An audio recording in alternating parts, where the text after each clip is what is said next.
Coba untuk menghentikan rapat yang sedang berlangsung sambil membawa poster bertulisan kritik dan surat terbuka kepada DPR. Kontras menilai lokasi rapat di hotel dan dilaksanakan secara tertutup sebagai upaya menyembunyikan pembahasan dari masyarakat.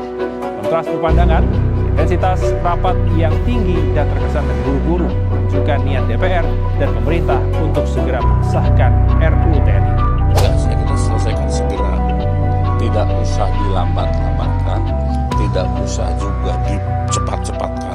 Sipil, dan ketika beradu antara dua fungsi dan multifungsi terjadi di lapangan, apa yang terjadi? Ini bahaya, Gus. Karena ketika ada kekuatan yang lebih dari para aparatur, ini akan terjadi sebuah pembangkangan. Karena mereka bersenjata, punya legasi, bisa jadi merebut kekuasaan sipil yang sah. Bisa aja hari ini Prabowo direbut oleh mereka-mereka ini yang bersenjata. Tebang pilih gitu loh. Ini jangan-jangan ada apa-apanya ini gitu loh. Gitu kan? Ini yang kita lihat. Mereka kok seberani itu gitu loh. Bubarin ke hotel, terus juga kemudian hotel di situ kan termasuk hotel yang dalam pengamanannya kan sebetulnya pengamanan yang harusnya kan pengamanan ketat lah ya kan. Kita melalui asesmen yang cukup ketat, itu kalah sama multifungsi itu ya. Dengan multifungsi tadi, karena dengan penunjukan saja udah jadi barang itu dan terkesan, terkesan untuk menaikkan jabatan pangkat, gitu loh, dari seorang kombes menjadi brigadir jenderal dengan menempati direktur.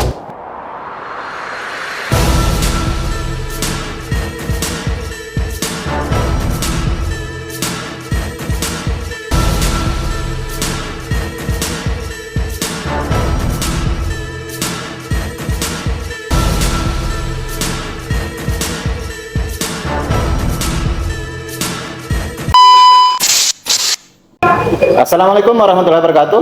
Waalaikumsalam. Jumpa lagi dengan saya Suhawi di acara Bandit Kota News. Baru-baru ini ada sebuah LSM mengatasnamakan sebagai kelompok masyarakat sipil. Entah kelompok masyarakat sipil yang mana, karena saya juga masyarakat sipil tapi tidak diwakili. Mereka disinyalir adalah dari organisasi LSM bernama Kontras. Sekelompok orang ini kemudian memaksa masuk dan bikin kegaduhan pada saat Komisi 2 sedang rapat di hotel. Sehingga kejadian itu ada anggapan bahwa LSM ini atau kelompok-kelompok LSM yang mengatasnamakan masyarakat sipil ini tidak mau TNI kita itu menjadi kuat, tidak mau rakyat kita ini menjadi berdaulat, tidak mau rakyat Indonesia ini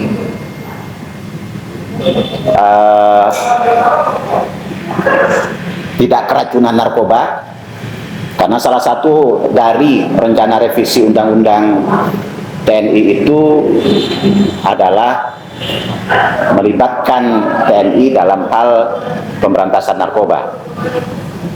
Dan mereka juga tidak mau kayaknya TNI kita ini terlibat dalam hal kejahatan-kejahatan cyber, IT, karena di dalam undang-undang TNI yang baru itu kalau tidak salah TNI akan didorong untuk bisa terlibat dalam soal sandi negara dan keamanan cyber, kayak gitu. Padahal di era sekarang yang sudah borderless, negara ini menjadi sangat sulit untuk dibedakan batas-batasnya, maka soal pertahanan dan keamanan itu sudah lintas tapal batas. Bagaimana kejahatan keuangan, bagaimana kejahatan narkoba, bagaimana perang proksi ini terjadi dengan nyata. Tapi apa yang terjadi? Ada sekelompok masyarakat atau sekelompok orang mengatasnamakan kelompok sipil, entah mandatnya dari mana, memaksa masuk ke rapat DPR, padahal ada ruang untuk mereka menyampaikan aspirasinya di DPR. Dan DPR itu tentu saja itu secara prosedur dipilih oleh rakyat dan mandatnya jelas melalui pemilihan umum. Nah, di sisi yang lain ada pertanyaan juga, apakah upaya-upaya pelemahan yang dilakukan dengan mengatasnamakan kelompok masyarakat sipil ini, adakah di situ kelompok-kelompok kejahatan, misalnya bandar narkoba, ya, atau misalnya penjahat online, penjahat-penjahatan keuangan, pelaku kejahatan keuangan, kejahatan kebocoran data dan lain sebagainya, yang mencoba mensupport mereka, termasuk misalnya kepentingan-kepentingan asing yang ada di situ. Apakah melalui kelompok perseorangan atau melalui institusi-institusi lain yang ada. Hadir bersama saya ada dari Sulfikri Sitompul, Malam. ada Dedi Jaya, Malam. ada Diko Nugraha. Salam. Ded, Iya. jadi kenapa pembahasan soal revisi Undang-Undang TNI ini ada ketakutan seolah-olah TNI akan kembali ke masa lalu, menjadi difungsi dan lain sebagainya. Padahal pada kenyataannya menurut saya yang paling konsisten untuk tidak kembali ke difungsi itu adalah TNI kita. Iya. Gimana, Dek? Iya, ini kan ya mungkin paranoid juga ya teman-teman ini.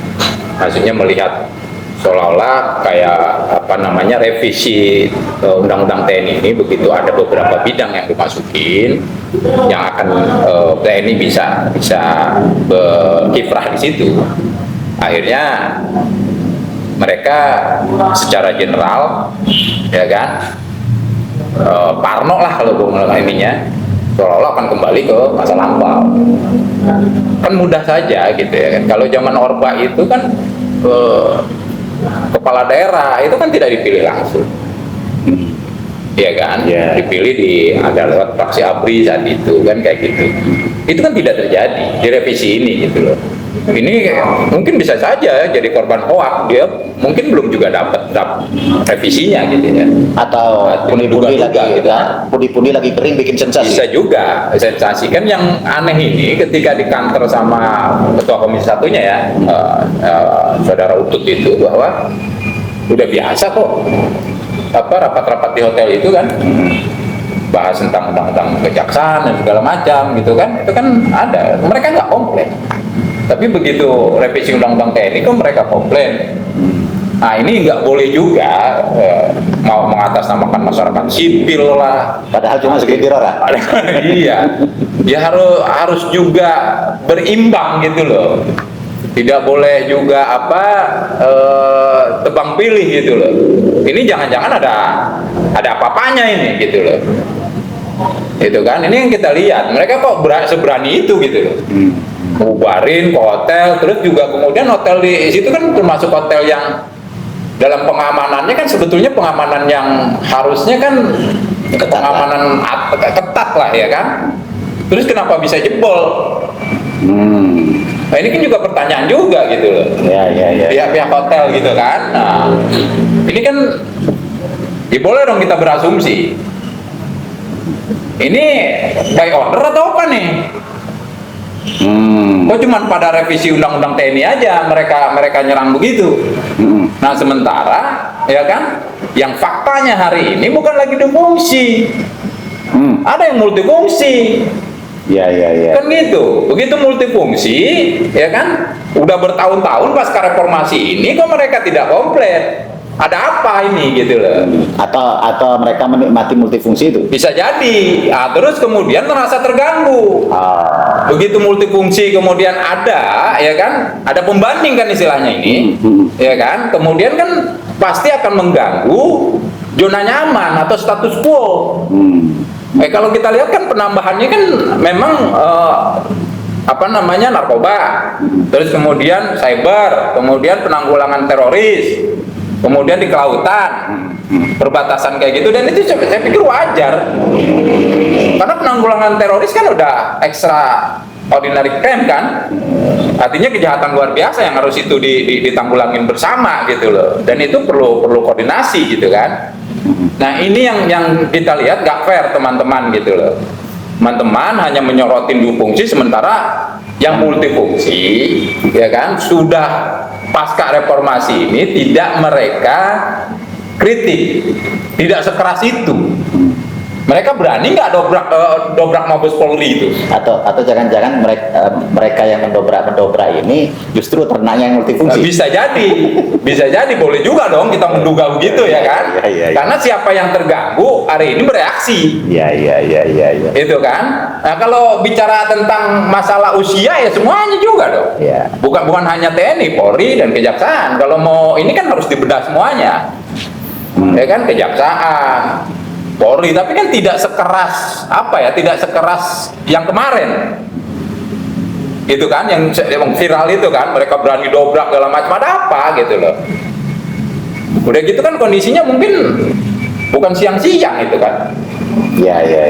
Ini yang kita perlu juga bedah gitu loh.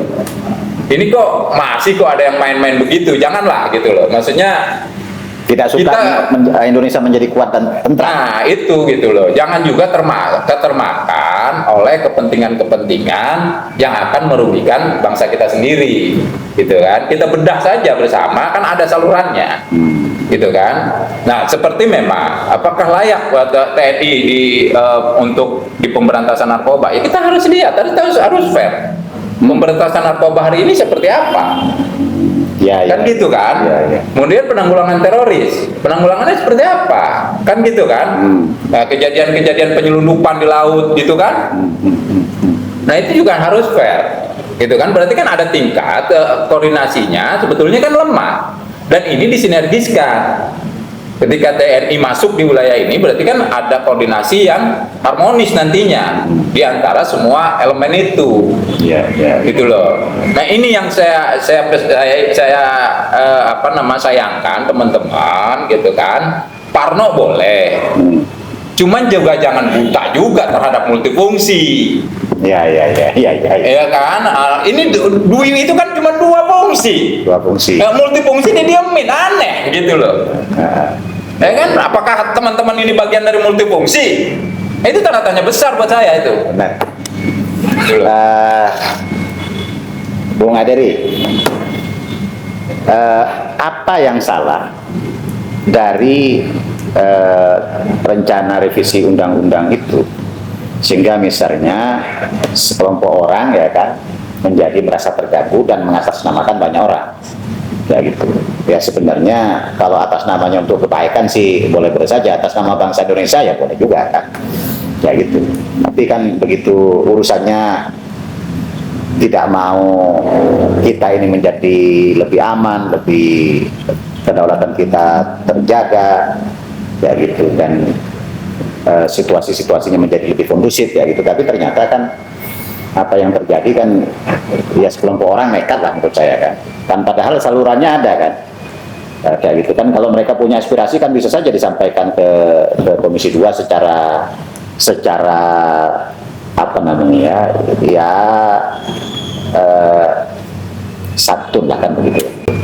Jadi mereka beranggapan itu akan tercipta di fungsi ABRI. Nah kita harus garis bawahi di fungsi ABRI waktu itu kan, ABRI ini kan terdiri dari TNI dan paling kecil adalah yang paling kecil adalah Polri sendiri. Nah di fungsi ABRI waktu itu kan berfungsi sebagai kekuatan militer dan juga sebagai fungsi pemegang kekuasaan dan pengatur negara. Nah kalau sekarang kan tidak, hanya ada 16 yang bisa dimasuki oleh TNI sendiri. Nah dari situ kan kita terlihat tidak seluruhnya bisa masuk. Nah, itu yang dari saya lihat kacamata kesalahan fatal yang dilakukan oleh teman-teman kontras kemarin. Sementara teman-teman kontras tadi tidak melihat multifungsi yang terjadi di kepolisian. Nah, multifungsi itu kan harus dipahami itu terjadi pada saat terbitnya Peraturan Kapolri nomor 4 tahun 2017. Jelas di situ disebutkan tentang multifungsi Polri itu gitu loh. Dan Pak Tito Karnavian sebagai pencetus policing demokrasi yang akhirnya sekarang terjadi gitu loh, dan disalah tafsirkan policing demokrasi tadi di mana-mana akhirnya masuk mulai dari tingkat RW, ada yang namanya Babin Kamtibmas sampai kepada tingkat kementerian. Nah, di tingkat kementerian itu juga terjadi distorsi antara aristokrasi birokrasi yang ada itu, Gus. Pertama, ketika institusi Polri tadi menempatkan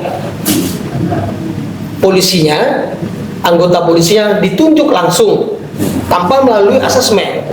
Itu yang terjadi. Sehingga mereka masuk ke jabatan eselon 1 dan eselon 2 di berbagai kementerian. Nah, kemudian bagaimana nasib aristokrasi birokrasi yang ada yang merupakan jebolan STPDN, jebolan sekolah-sekolah tinggi khusus yang diterbitkan oleh kementerian? Mentok. Karena apa? Mereka harus melalui asesmen. Meritokrasi di situ ya. Iya, birokrasinya itu rusaknya di situ. Nah, akhirnya kan apa guna ada sekolah tinggi pendidikan khusus di kementerian kalau akhirnya mentok jabatan itu, sementara mereka yang memahami tentang birokrasi politis tadi gitu loh yang ada di pemerintahan. Itu yang saya lihat tidak dilihat secara jernih oleh jadi ini yang dimaksudkan itu adalah ASN yang ada di berbagai kementerian. Mau di Kemenkumham kan mereka punya seperti Bea Cukai, mereka sekolah pendidikan Bea Cukai ada, di BSN ada, kemudian di STPDN ada, perhubungan ada, skala ini ada. Nah, itu akhirnya mentok. Karena apa? Jabatan untuk eselon 1, eselon 2 yang mereka melalui asesmen yang cukup ketat itu kalah sama multifungsi itu ya. Dengan multifungsi tadi. Karena dengan penunjukan saja udah jadi barang itu, dan terkesan untuk menaikkan jabatan pangkat gitu loh, dari seorang kombes menjadi brigadir jenderal dengan menempati direktur. Nah, itu kan padahal gajah di depan mata. Di depan mata. Nggak dilihat gitu loh. Sama yang kemarin dobrak-dobrak itu. Dobrak-dobrak itu. Dan kawan-kawan itu. Mereka harus lihat itu. Di kementerian tiba-tiba menjadi sekjen, menjadi irjen. Itu jabatan bintang 2, bintang 3. Nah, mereka melihat nggak itu gitu loh. Kekacauan terjadi di internal pemerintahan tadi itu jelas terjadi gitu loh. Jadi multifungsi Polri ini yang melampaui tugas pokoknya lah kalau menurut saya. Dan ini kontroversial sekali. Kalau terus dibiarkan bahaya. Makanya akhirnya muncullah isu parcok kemarin kan, partai coklat lah dituduhkan. Karena apa? Mereka ada segala lini sampai ke tingkat RT RW. Itu yang berbahaya. Jadi kalau saya berharap ya kembalilah kepada fungsinya polisi itu ya memelihara keamanan dan ketertiban masyarakat, menegakkan hukum, memberikan perlindungan dan pengayoman serta pelayanan kepada masyarakat. Bukan akhirnya masuk dalam posisi seolah-olah negara ini dalam posisi perang sehingga diperlukan polisi di dalamnya. Nah, itu yang kontroversi itu yang tidak diangkat. Oke. Itu loh. Sama itu ya, sama kontraknya. Iya. Ini kontras ini ya kan ya kalau dari anggota kan nggak banyak orang lah kan, kita tahu lah LSM ini kan. Tapi apa namanya, berani membubarkan atau mau bikin gaduh di rapat Komisi 1 soal revisi Undang-Undang TNI Polri, TNI ya, revisi Undang-Undang TNI yang dilaksanakan oleh DPR yang memiliki mandat, dan yang pasti mereka ini terpilih kan berdasarkan perolehan suara dan mandatnya jelas saja.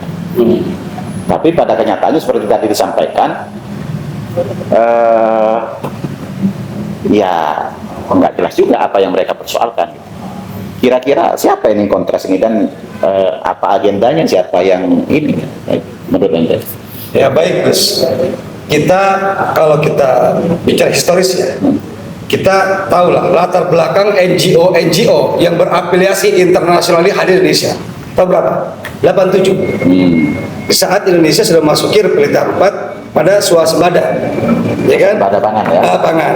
Modaknya di tahun 92. NGO ini membongkar rahasia negara dan itu terblow up ke internasional. Kita tahu lah, yang punya kepentingan di jalan internasional selain satu CIA, kedua gengnya Soros, ya kan? Kita jujur lah, sama-sama lah.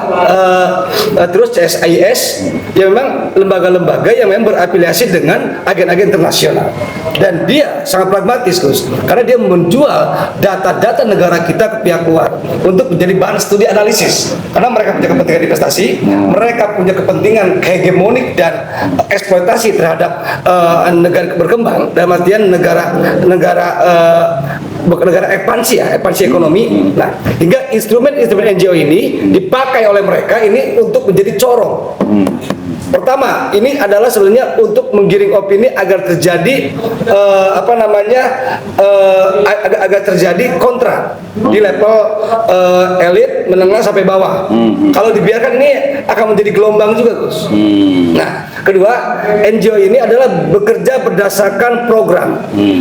Dia bukan semata-mata mau mukul kayak mau dukung, mau dobrak. Dia sudah bagian dari agenda terprogram, Gus. Karena mereka kan didanai, disupport, dan datanya diinput oleh pihak luar.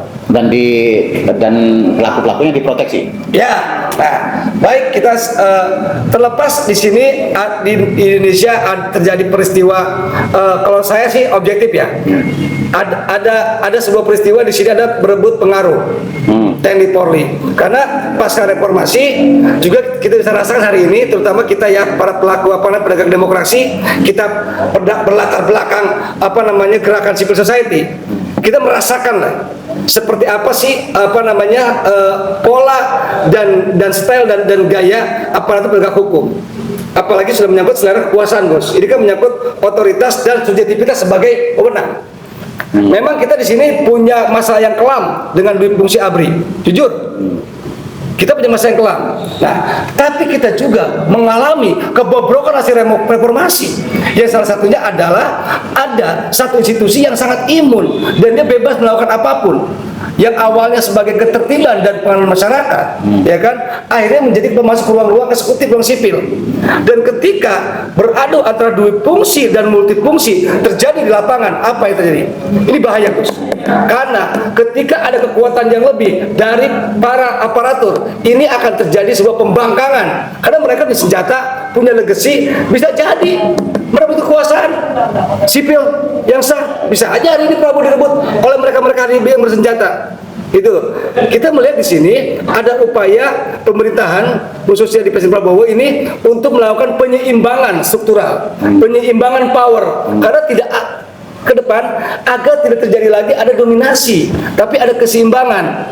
Oke, kalau polisi boleh di ranah ini, misalkan ya, tentara pun ada. Bagi saya ini cek bagus balance ya, seimbang. Nah, tinggal di sini adalah pelaku kita sebagai civil society di sini, apakah kita mampu mengawal ini RUU ini untuk menjadi pengawal kepentingan nasional dan kepentingan masyarakat, bukan kepentingan kekuasaan atau kepentingan ijon yang memang di situ ada para pelaku.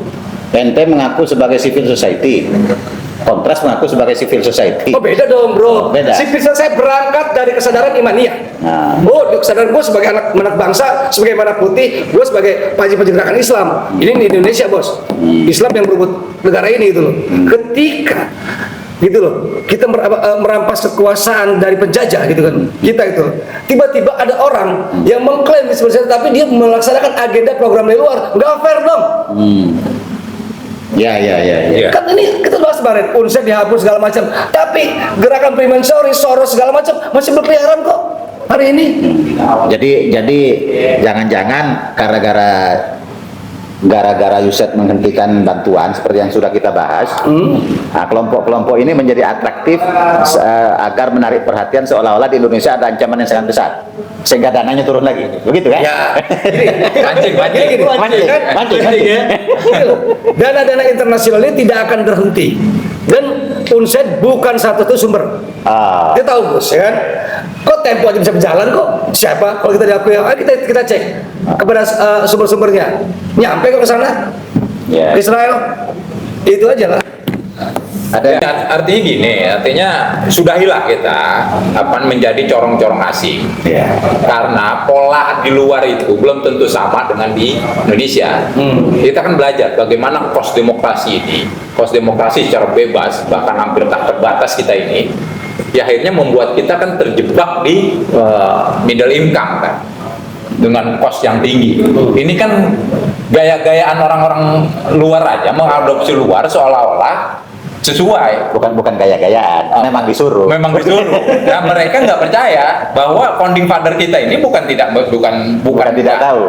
tahu bahwa demokrasi murni itu kan gitu. Cuman kan yang sesuai dengan bangsa kita ini yang perwakilan. Artinya ini sudah terlanjur. Ini mau diapakan lagi, mau masuk ke ranah yang serba tidak jelas lagi gitu. Kalau saya sih berpikirnya sudah hilang kita menjadi corong-corong asing. Itu kan, untuk merusak tatanan negara kita, itu kan. Jadi Kita kan harus tidak pede. boleh satupun warga negara melakukan arogansi. Ini orang rapat bos di hotel, Iya. jelas legal. Kok Ya begitu? makanya itu yang tanda tanya besar. Kok bisa? Kok bisa dan kok berani? Kok berani? Ya kan gitu. Backingnya siapa? Backingnya siapa? Itu yang harus kita Ini tanya. negara bro, ini negara bos. Iya, Ini iya. orang perusahaan boleh Berarti nggak? kan negara itu kan di hotel itu yang lagi rapat itu kan instrumen negara. Iya kan? Iya. Kok berani? Itu kan? Gini, kenapa dia kalau dia soal NGO harusnya kan dia bicara soal narasi dan literasi ya. Kenapa dia tidak bicara dari hulu? Misalkan gini, berangkat dari isu soal prolegnas dan surpres surat presiden yang diberikan kepada Menteri Hukum, Panglima TNI, DPR untuk mengawal RUU TNI ini. Karena ini murni kalau memang presiden memberikan ini untuk pure militerisme misalkan dia akan berikan kepada Panglima TNI dong, bukan kepada hukum. Ke sipil. Jelas di sini adalah kepala negara, presiden punya sebuah formulasi terbaik ke depan agar terjadi keselarasan instrumen aparatur negara agar mampu memaksimalkan, mengoptimalkan pelayanan masyarakat terutama pada poinnya gini Bung Diko. Poinnya ini ada yang terganggu di zona nyaman. Oh iya. Soal apa? Soal apa? Iya. Waduh, kalau soal hukum saya nggak bisa ikut. Soal apa? Saya nggak tahu itu. Iya. Itu yang berbahaya, makanya saya Ini bilang kan tadi. kita pikiran bandit kita akhirnya Iya. nemu. Oh ini soal zona nyaman ini. Zona nyaman dengan adanya multifungsi, Ya, iya. ya, khususnya multifungsi yang terjadi di Kepolisian Republik Indonesia ini, yang tadinya memang semakin profesional, akhirnya menjauhkan diri Polri tadi dari masyarakat, gitu loh. Itu yang alih-alih menjadi harum namanya malah hancur kan. Apalagi makin banyak sekarang kejadian-kejadian yang aneh-aneh yang terjadi dilakukan oleh anggota polisi sendiri. Nah, kita bahas di tempat lain. Itu Iya. dia. Pemirsa, bagi Anda yang tidak tahu apa itu soal difungsi ABRI, difungsi ABRI itu adalah gabungan TNI 3 Matra dengan Polri di bawah Panglima ABRI. Nah, prakteknya kemudian di DPR mereka punya fraksi ABRI yang tidak dipilih melalui pemilu. Di praktek di sipil mereka bisa tetap sebagai pejabat aktif di TNI maupun Polri, bisa jadi gubernur, kepala dinas, menteri dan seterusnya. Itu semua sudah tidak ada. Sekarang bupati, kepala daerah, ya gubernur itu dipilih oleh rakyat. Di DPR juga tidak ada. Kalau tidak salah, yang menjadi titik konsen dari revisi Undang-Undang TNI itu adalah pemberian kewenangan agar TNI bisa turut serta dalam hal pemberantasan narkoba. Ini sudah sangat berbahaya bagi bangsa ini. Kita tidak mau anak cucu kita atau generasi-generasi selanjutnya itu menjadi generasi sakau yang tidak bisa mengelola republik ini. Kewenangan yang diperluas yang kedua adalah kewenangan agar TNI bisa masuk ke zona soal proxy war, perang-perang cyber melalui BSSN dan seterusnya. Ini bukan domainnya karena sudah bukan semata-mata soal keamanan. Ini sudah menyangkut soal pertahanan, perang cyber, perang opini, ya ini sudah perang masa depan. Jadi sudah sewajarnya kalau undang-undang itu direvisi untuk disempurnakan karena sudah tidak sesuai dengan konteks zamannya. Tapi begitu ada sekelompok orang, ya kan, mengatasnamakan masyarakat sipil berkeberatan dengan perbaikan-perbaikan itu, ini yang kami pertanyakan. Anda mewakili siapa? Asing kah? Atau kelompok kepentingan yang terganggu? Sekian dari kami, Bandit Kota. Sampai ketemu pada bincang-bincang selanjutnya. Assalamualaikum warahmatullahi wabarakatuh. TNI Polri maju bersama rakyat.